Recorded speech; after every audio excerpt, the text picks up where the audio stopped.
Olá, o Entrevistas dessa semana tem como convidado o padre e missionário Jaime Bosch. Seja bem-vindo, padre. Muito obrigado. E o tema dessa semana é a Bíblia e a Revelação. Padre, o senhor pode falar um pouco para nós sobre a sua história, como começou o seu encanto pela Bíblia? Bem, eu nasci numa família religiosa, né? Alguns irmãos meus entraram no seminário.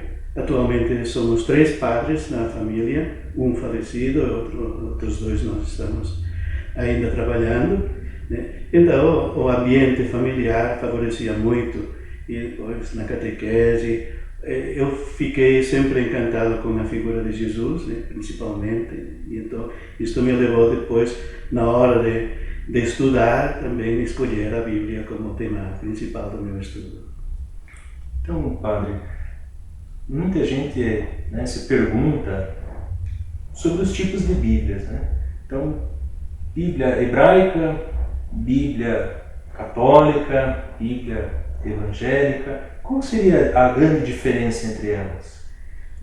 A Bíblia começou, claro, com a história do povo de Israel, desde os seus inícios, desde os seus primeiros antepassados, Abraão, Isaac e Jacó. Então a Bíblia é a experiência deste povo de Israel, né, que desenvolveu toda uma experiência grandiosa de Deus, né, na sua história.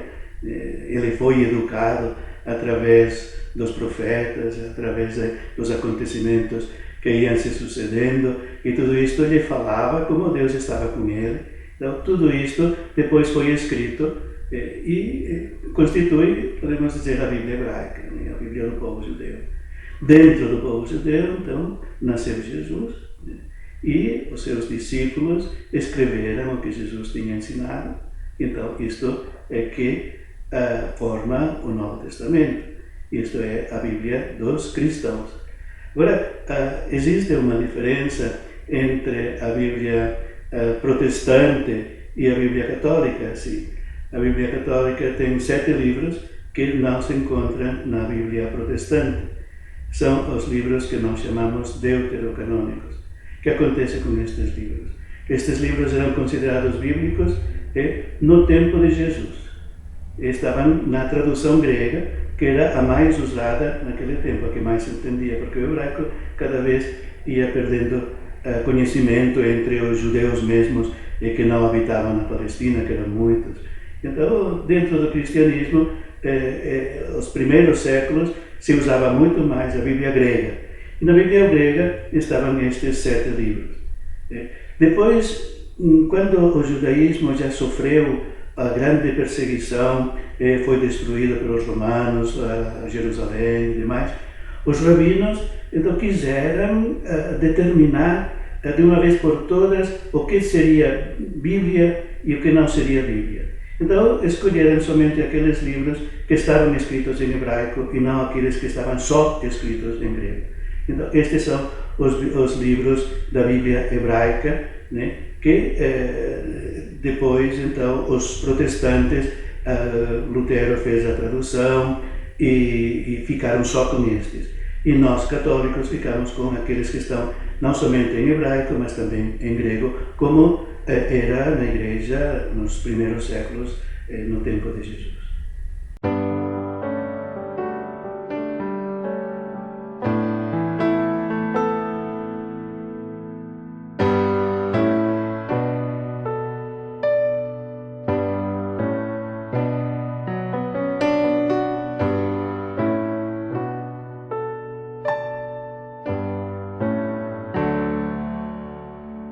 Padre, e o termo Bíblia? De onde que vem? Qual é a origem desse termo? Bem, o termo Bíblia é uma palavra grega. Biblos significa livro, e biblion seria um livro pequeno, e Bíblia seria os livros, em plural, né, os livros. Portanto, ficou como uma denominação do livro por excelência, né, o livro mais importante que possa existir. Então, certamente que a Bíblia é para todo mundo, né, o livro que nos traz as verdades, que nos traz os grandes temas da humanidade. E, portanto, é um grande livro para todos.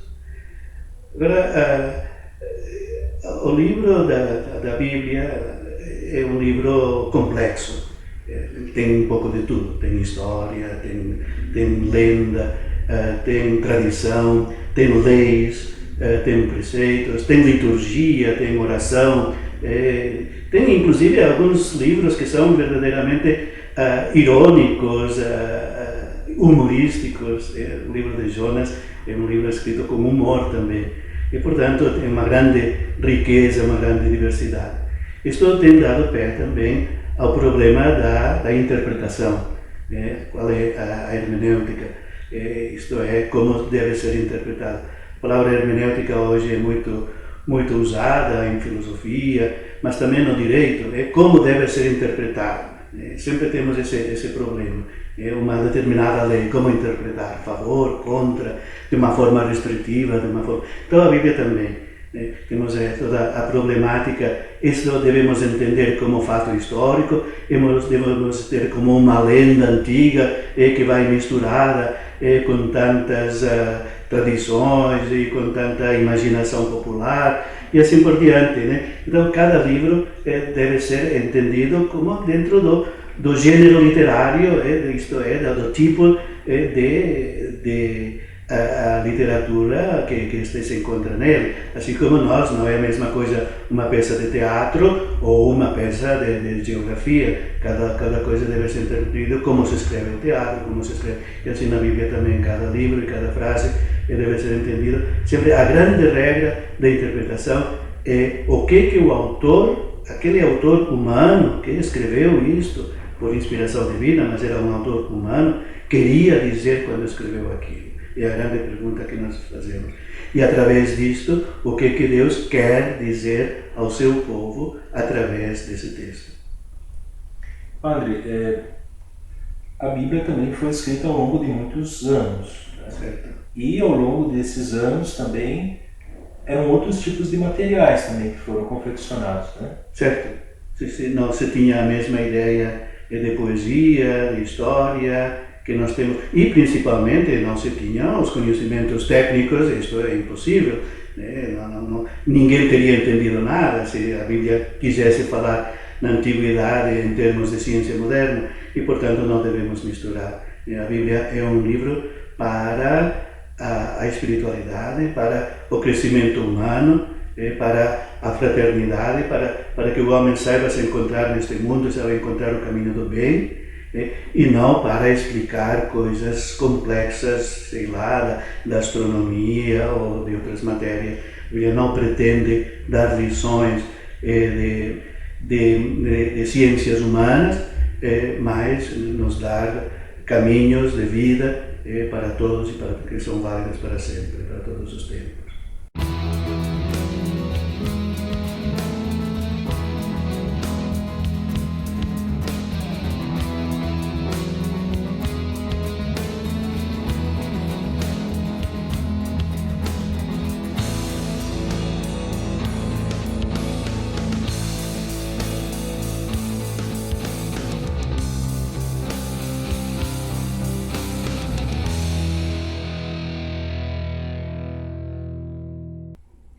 Então, Padre, como que nós podemos falar que a Bíblia é um livro revelado e inspirado por Deus? Bem, a nossa experiência quando lemos a Bíblia, nós podemos ter esta sensação de que lá tem a verdade, tem coisas que me dizem respeito, que me dizem coisas que eu sinto que conectam com a minha vida e com as grandes preocupações humanas, a grande preocupação, por exemplo, pela paz, grande preocupação pela fraternidade, o amor como uma coisa mais importante. Então, aos poucos, isto vai aparecendo na Bíblia. Eu não digo tudo de repente, mas podemos dizer que tem a sua eclosão no fim, Jesus Cristo como Deus que ama, o pastor que vai atrás da ovelha, o pai que perdoa o filho que o acolhe, tudo isso. Então, todas estas coisas nos falam de uma verdade que não é simplesmente filosófica, mas que é uma verdade que é humana, podemos dizer, que é mais profunda. Quando a gente lê certos livros de literatura, certos livros de poesia, então a gente diz, está inspirado, então, este homem realmente tocou a fibra. Então, quando lemos a Bíblia também podemos dizer isso. Somente que não é somente isso, não é somente uma inspiração poética, uma inspiração assim de gênio do pensamento, mas toca alguma coisa a mais, né?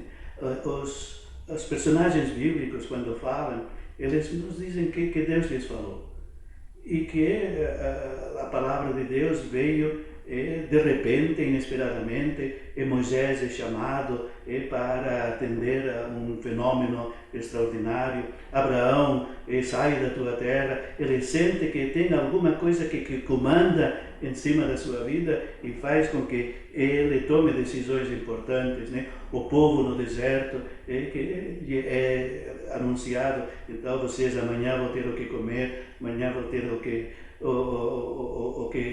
como continuar a viagem, e assim a Bíblia está toda cheia desses momentos em que a história é dirigida por alguém que tem um plano, que tem um projeto e que tudo vai ir acontecendo de acordo com uma finalidade que finalmente chega à sua realização. Então, tudo isto leva a nós a pensar que em toda esta linguagem da Bíblia há uma alma, há um pensamento, há uma vontade, há toda uma direção. Então, tudo isto que se nós o levamos a sério, ou aprendemos com isto, nos leva a umas atitudes humanas mais profundas, de altruísmo, de heroísmo muitas vezes. Então tudo isto sobrepassa aquilo que é humanamente comum. E, portanto, podemos dizer que há uma inspiração em tudo isto. Agora, esta inspiração vem através de muitas coisas, de sinais de vida, de acontecimentos positivos ou difíceis de superar, né? Momentos em que também o povo erra, o indivíduo erra, mas finalmente encontra o caminho. Então toda essa direção que a Bíblia como um todo, né, Antigo e também Novo Testamento, nos conduz pela vida, nos faz encontrar um caminho de bem. Então tudo isto nós podemos dizer que vem de uma mente que inspira a Bíblia e que chamamos a inspiração, e podemos dizer a Bíblia, entender a Bíblia como palavra de Deus. Então, muito obrigado pela sua entrevista. Então, eu que agradeço por esta oportunidade, esse diálogo, e esperemos que a Bíblia seja sempre um livro que nos traga muita luz e também muito consolo em muitos momentos, né? Principalmente, por exemplo, os Salmos, as orações da Bíblia, os personagens da Bíblia, e que eles sejam também inspiradores para todos nós.